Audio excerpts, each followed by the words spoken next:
have had a conversation with a colleague at work, and after that conversation, you felt a lot like this guy on these big screens up here? There you go. What were they thinking? I don't even believe we're even talking about this. Who would want to do it that way? Or perhaps you've attended one of these meetings.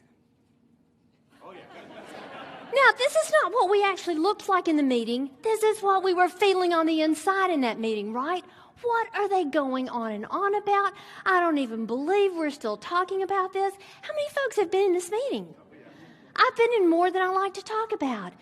There's a really simple, logical reason why this is such a common human experience. As human beings, we don't see the world out there the way that it is. We see the world the way that we are. See, we're all wearing filters. We're all looking at the world through filters, and there are different filters, and those filters make us see things differently.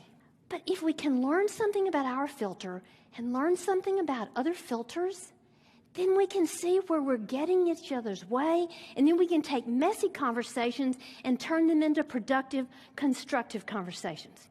Now, let's take a very concrete example. I like to use introverts and extroverts because everybody pretty much gets introverts and extroverts. Now, first of all, it's a spectrum, not a toggle switch. Nobody is completely introverted or completely extroverted.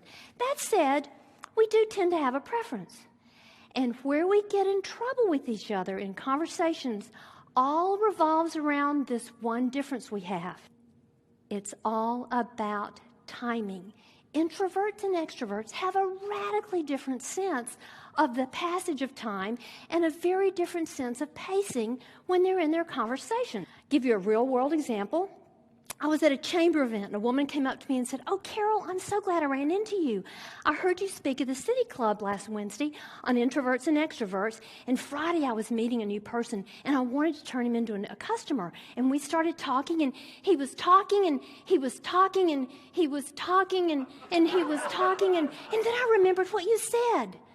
He's never going to stop talking. I'm going to have to jump in there. So she said, I did it. I just summoned up all the courage I had, and I jumped in. She said, and then the conversation really started going back and forth. Well, and guess what? He signed up as my customer. It went just great.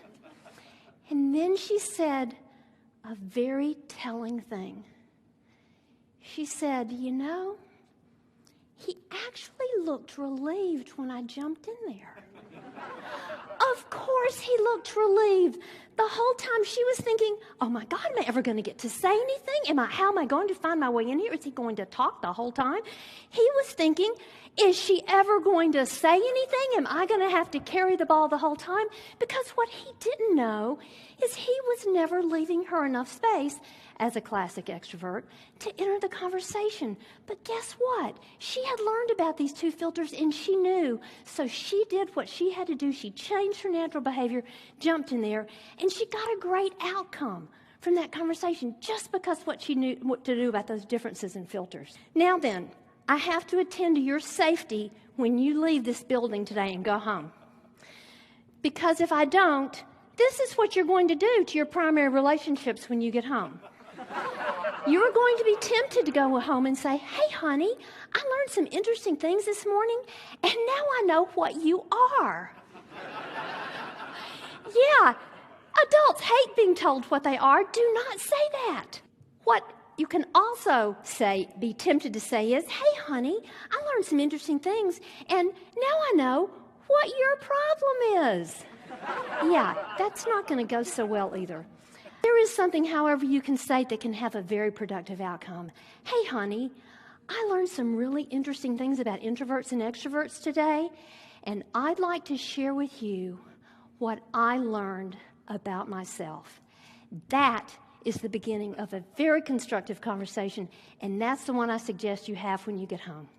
And just remember, in these conversations, it's people's filters that are getting in the way and causing messiness. And if we can just use our knowledge to flex where we need to, we can take unproductive conversations and turn them into positive ones, whether it's at home, in the office, or in those dreaded meeting rooms.